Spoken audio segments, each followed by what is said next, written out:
For decades, the world looked at Japan's economy and saw this unstoppable force.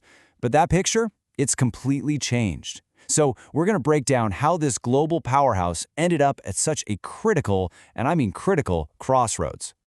So on one side, you have this powerful memory of Japan as an economic juggernaut, right? Unstoppable.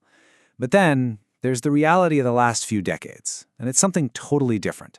A long, drawn-out period of stagnation that people now call the lost decades. So, the lost decades. What exactly are we talking about here? Well, it's pretty much what it sounds like. It's the name for this long, honestly painful period where Japan's economic engine, which, you have to remember, was the envy of the entire world, it didn't just slow down. It sputtered out and just stalled. Okay, so that's the big question, isn't it?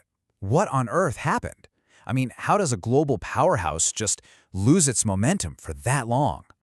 Well, the answer isn't as simple as blaming global markets or something like that. A huge piece of this puzzle, maybe the biggest piece, is actually found inside Japan itself.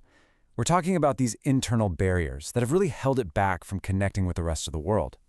So what are these barriers? Well, it starts with a real focus on very traditional, domestic ways of doing business. That kind of created this situation where there wasn't a huge rush to adapt to international standards.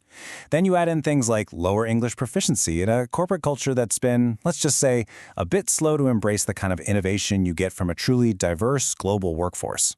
And that language barrier, it's not just about not being able to chat easily. It's way deeper. It's structural. The source puts it perfectly, saying it creates a wall that isolates Japanese firms from global networks.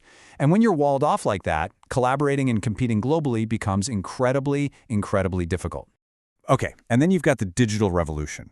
I mean, technology just exploded, accelerating the pace of business for everyone. Well, almost everyone. Japan's adoption was surprisingly slow. And as we're about to see, this inward focus has come at a really steep price. So let's talk about that price. What's the real-world cost of looking inward like this? Well, this kind of isolation, it comes with a seriously hefty price tag. And it's something that's directly hitting Japan's standing on the global stage. And this chart, wow, it really puts it all into perspective. You can see how other nations in Asia have just sprinted ahead, right? They're embracing new tech, trying new business models. Meanwhile, Japan has been losing that competitive edge. The very things that used to be the absolute gold standard are now starting to fall behind. And the consequences? They're pretty stark. This lag in both globalization and technology has had a direct impact where it hurts most, people's wallets. Japan's GDP per capita, a really key measure of how an economy's doing, it's actually fallen compared to other advanced nations. So, naturally, this changes how the rest of the world sees things, especially investors. The same people who were once totally wowed by Japan's technological genius, well, now they're looking somewhere else to find those big growth opportunities. The perception has just completely flipped on its head. And let's be super clear about this. We're not talking about a normal, cyclical downturn. This isn't just a little dip. It's a deep, structural problem.